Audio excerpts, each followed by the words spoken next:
By the way, fun fact, fun story. The other day I was in a hotel room by myself in Paris, was there for a little event with Clash Royale Supercell, and I decided to watch Good Will Hunting in French. It was on TV. What a wild experience that was. Great movie, how you like them apples, watching it in French when you know every line, just wanted to share that. Pretty incredible story. That is an amazing scene. That is my favorite scene from that movie. How you like them apples? Unfortunately for for Wesley So fans, Magnus Carlsen loves them apples, and he gets a victory, one that he really shouldn't have had necessarily, but he increases his lead once again back to 4 games. And I don't know what's going on in this game. We've got some sort of ridiculous amounts of trades in the center. Wait, D4? Oh, and I guess Black moves the knight back from E5 and saves the minor piece. Man, I'd have to change my pants before I did that, but looks like Wesley is going to get out of the opening here at least. But this is so debilitating, Danny. It's so difficult to bounce back after a game like that because you do everything right. You play a great strategic game. You outplay Magnus in the middle game. The moment the queens come off the board, it's like a switch comes on, and within 10 moves, Black suddenly has a pass D pawn. The position becomes totally unrecognizable.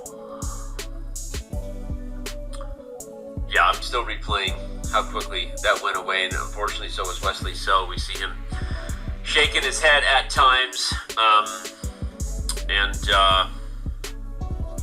What's going on here? Can I show an amazing line? Yeah. Sorry, Danny, go ahead. Let's bring up the analysis board, because I do want to quickly show this. I was busy telling stories about Good Will Hunting in French, but we had a Berlin with Bishop C5. So many knights hanging, so much fun. What can you teach me about this, Danya?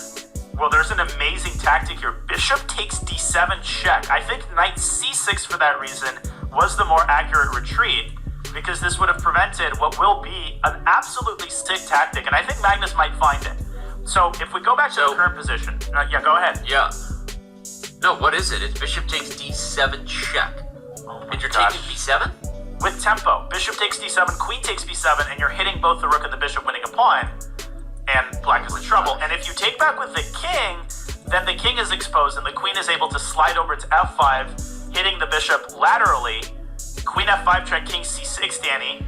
I think the line continues, and I guess you play Queen F3 check to keep the queens on the board, and then you recapture the bishop. What an opportunity that was for Magnus.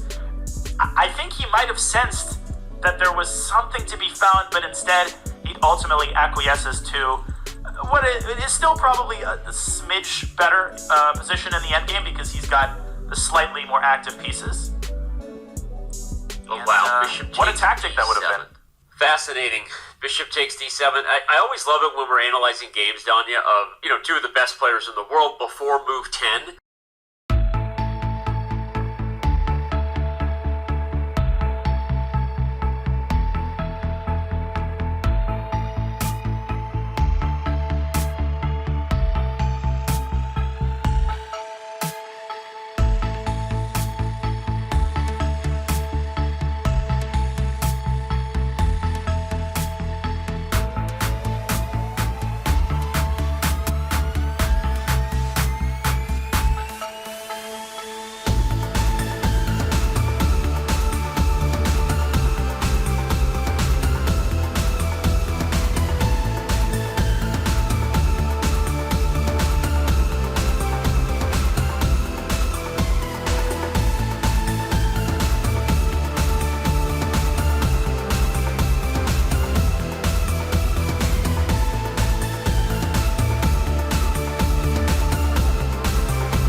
the key.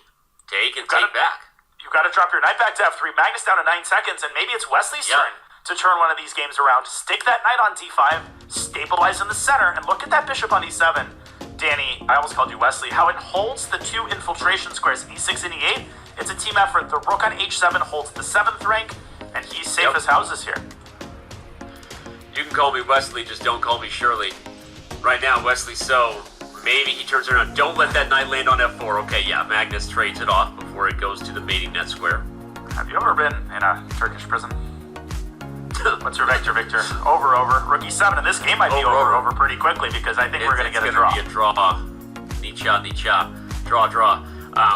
Unless there's some weird blunder where the bishop gets behind the pawn chain and we've got light square problems, but that normally doesn't happen. We can look at the repetition of moves, I said, quite quickly. Bishop, you're not attacking, can you think? You might get your bishop tracked. Speaking Exactly. of what you're doing, I mean, this king is gonna. Oh wait, the bishop has e4. I'm sorry, there was never an idea to trap it. White can play b5, and you're advised not to put the pawns on attackable squares, but because they're all defended, it doesn't matter. It's a moot point, right? Okay, a5, and we're gonna get some sort of a repetition momentarily. And Wesley's playing with house money here in terms of the match strategy, because if you look again, the 5-minute portion is over, so it's not like trying to win in a position where he is wasting any other opportunities as far as the overall meta strategy here. Remember, everybody,